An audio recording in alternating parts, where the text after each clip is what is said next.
बच्चों, कैसे हो आप सभी। आशा करती हूँ आप सभी स्वस्थ होंगे। चलिए आज की वर्कशीट शुरू करते हैं बेटा।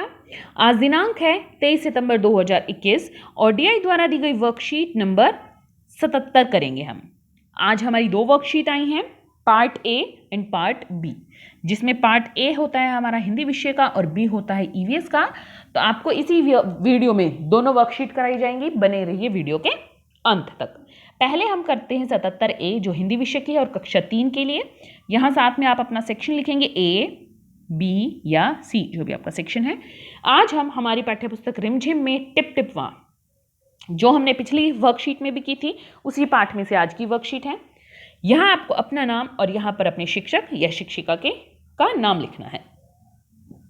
बच्चों, उम्मीद है आपने पाठ टिप टिप वां बहुत ही उत्साह के साथ पढ़ा होगा।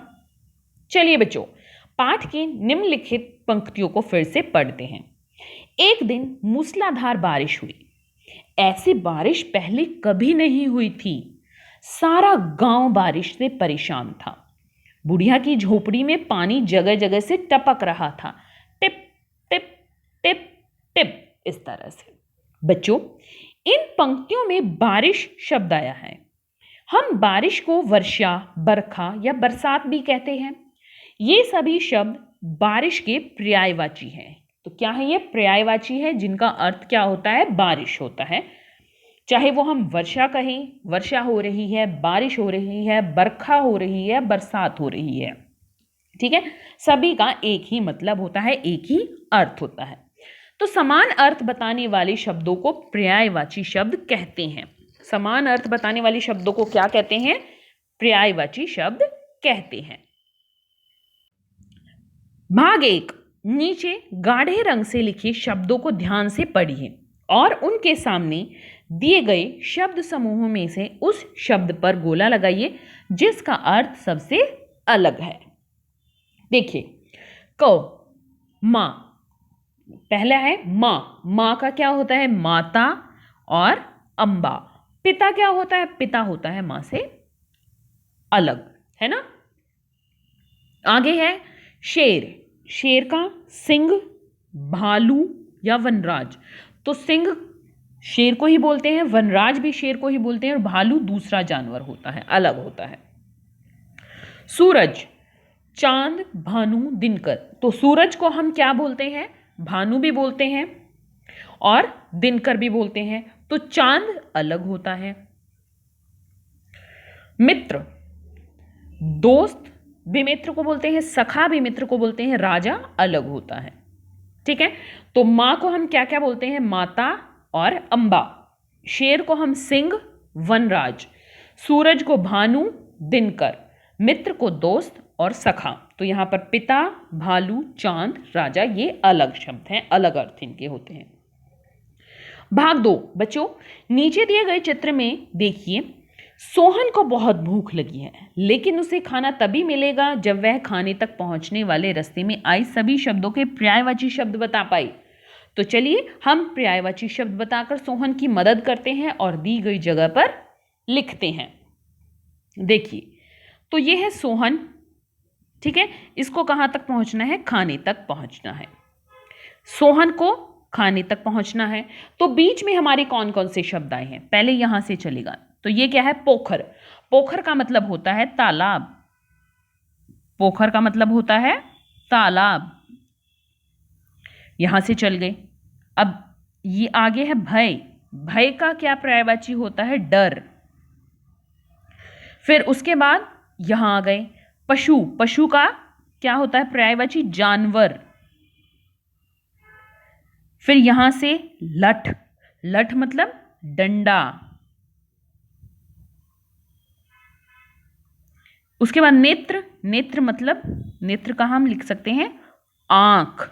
नेत्र का क्या हो सकता है? आंख, ठीक है। तो देखिए बेटा, ये हमने कर लिया। अब यहां पर सोहन पहुंच गया खाने तक। पोखर तालाब, भय डर, पशु जानवर, लठ डंडा, नेत्र आंख। आगे है प्रश्न 3। बच्चों, टिप टिप वा पाठ के आधार पर बताइए कि बाघ चुपचाप धोबी के पीछे क्यों चल पड़ा। तो अगर आपने ये पाठ पढ़ा है तो आप इसका उत्तर स्वयं बता सकते हैं। चलिए मैं आपको इसका उत्तर बता देती हूँ। देखिए, बाघ चुपचाप धोबी के पीछे इसलिए चल पड़ा क्योंकि उसने क्या सुन ली थी?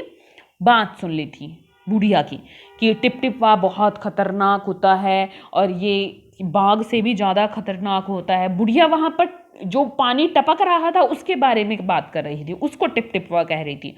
और बाघ को क्या लगा कि वह कोई जानवर है बाघ से भी खतरनाक, तो इसलिए वो धोबी से डर के मारे क्या हो गया, उसे लगा कि टिपटिपवा आ गया है, तो वह क्या हुआ, टिपटिपवा से डर के मारे धोबी के पीछे आराम से चुपचाप चल पड़ा। ठीक है, उसे लगा कि ये जो धोबी डंडा लेकर आ रहा है हो सकता है ये टिपटिपवा ही हो और ये बहुत खतरनाक है, इसलिए वो चुपचाप चल गया। तो किससे डरा वो? टिपटिपवा से। और टिपटिपवा उसे कौन लगा कि कहीं ये धोबी जो डंडा लेकर आ रहा है यही टिपटिपवा तो नहीं है। तो किससे डर के मारे? वो टिपटिपवा के डर के मारे, टिपटिपवा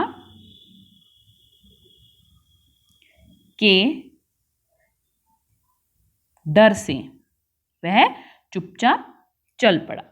अभिभावकों के लिए सुझाव है, बच्चों से बात करें कि पानी की बचत करना क्यों आवश्यक है और हम घर पर पानी की बचत कैसे कर सकते हैं। बरसात के पानी को जमा करके आवश्यकता अनुसार प्रयोग करने के फायदे भी बच्चों को बताएं। तो अब बरसात का मौसम चल रहा है, बरसात के मौसम में हम क्या कर सकते हैं?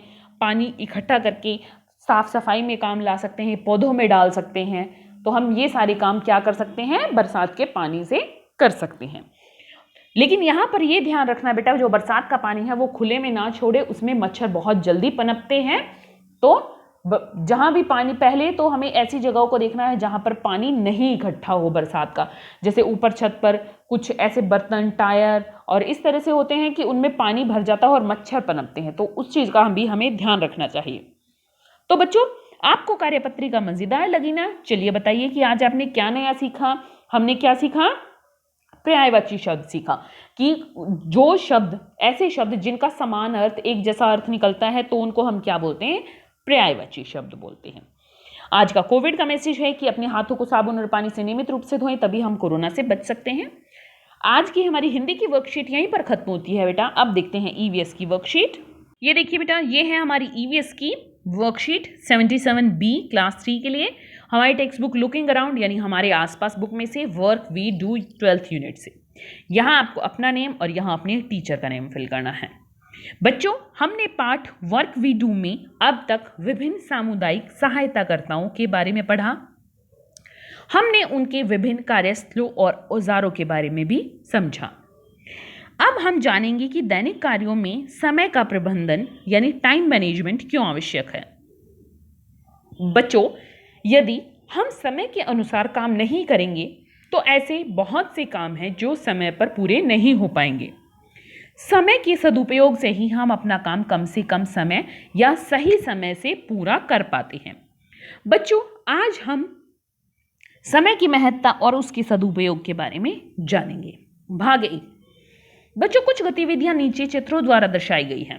इन गतिविधियों को आप दैनिक जीवन में किस समय पर करते हैं अपनी कॉपी में लिखिए। आपके लिए एक उदाहरण भी दिया गया है। तो देखते हैं क्या क्या हमारी यह गतिविधियां दी गई हैं। देखिए, पहला है, मैं रोज सुबह 6 बजे उठता हूं। तो यहां पर आप जितने बजे भी उठते हैं उतने बजे का समय लिखिए। फिर ये नहा रहा है तो क्या लिख सकते हैं यहां पर? इसी तरह से मैं रोज सुबह 6 की जगह क्या कर सकते हो? 7 बजे नहाता हूं। 7 बजे नहाता हूं। फिर क्या है? अब देखो, आप विद्यालय तो आ नहीं रहे, स्कूल नहीं आ रहे, तो इसका हम क्या करें? आप पहले जब ये लॉकडाउन या कोरोना नहीं था तो उससे पहले आप स्कूल में कितने बजे जाते थे? चलिए हम लिख लेते हैं 8 बजे। तो हम क्या लिखेंगे? मैं सुबह 8 बजे क्या करते हैं? विद्यालय जाता हूं। विद्यालय जाता हूं। ठीक है, आगे है, ये पढ़ाई कर रहे हैं। अब यहाँ पर क्या है, जैसे घर छुट्टी के बाद आप घर पर जाते हो, थोड़ा सा खाना वगैरह खाते हो, रेस्ट करते हो, उसके बाद क्या करते हो, कितने बजे पढ़ते हो? जैसे मैं लिखती हूँ शाम को 4 बजे। मैं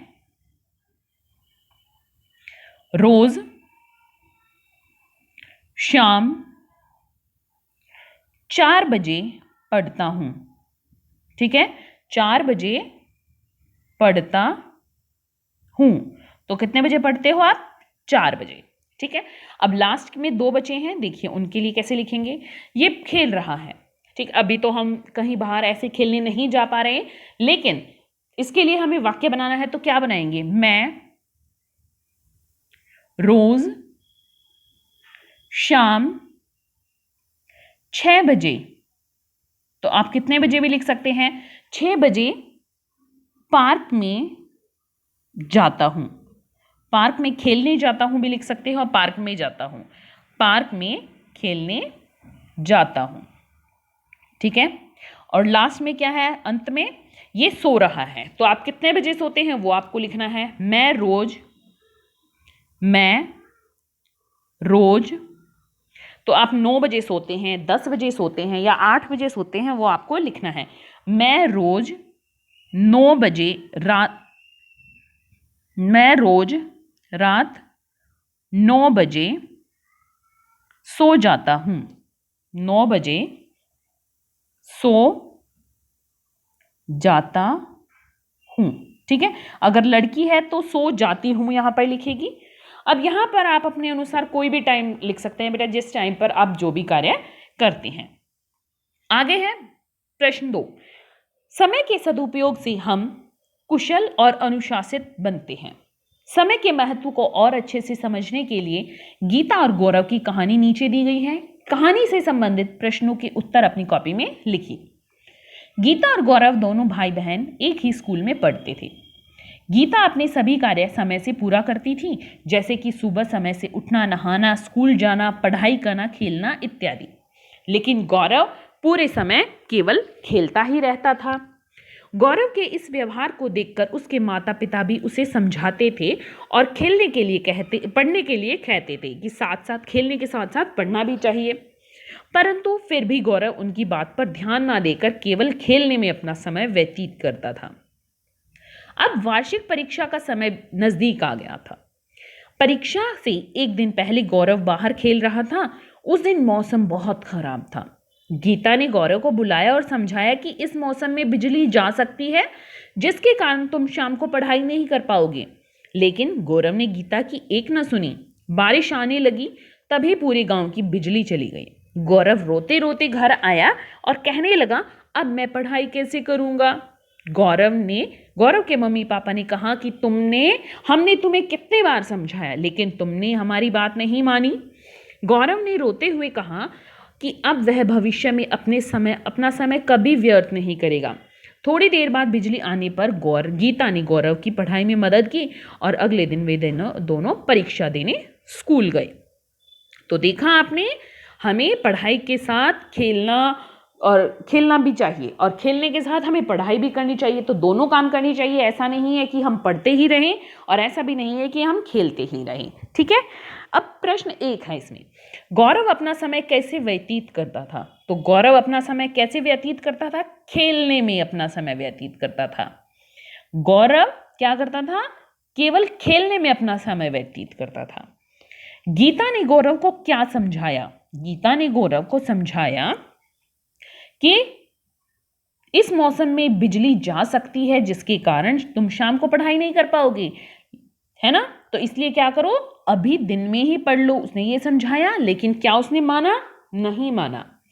तीसरा प्रश्न, समय का सदुपयोग ना करने के कारण गौरव को क्या परेशानी उठानी पड़ी? तो गौरव को परेशानी उठानी पड़ी कि बारिश आने के कारण पूरी गांव की बिजली चली गई। अब गौरव को क्या लगा कि वो कैसे पढ़ेगा, जब बिजली नहीं है तो वो कैसे पढ़ेगा, इसलिए उसको ये परेशानी उठानी पड़ी। मम्मी पापा किसको समझाते थे और क्या? मम्मी पापा किसको समझाते थे? गौरव को समझाते थे। किसको समझाते थे? गौरव को समझाते थे। और क्या समझाते थे? कि तुम्हें अपना समय व्यर्थ नहीं करना चाहिए।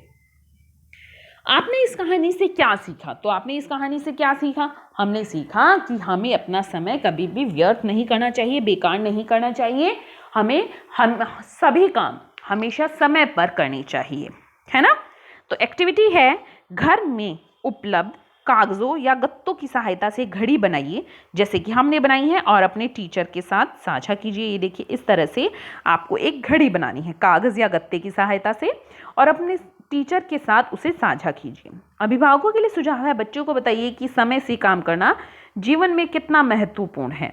आज का कोविड का मैसेज है कि जब भी हम घर से बाहर जाएं, हमें सोशल डिस्टेंस मेंटेन रखना चाहिए, तभी हम कोरोना को हरा सकते हैं। आज की वर्कशीट यहीं पर खत्म होती है बेटा। फिर मिलते हैं एक नई वर्कशीट के साथ, तब तक के लिए अपना ध्यान रखना। धन्यवाद।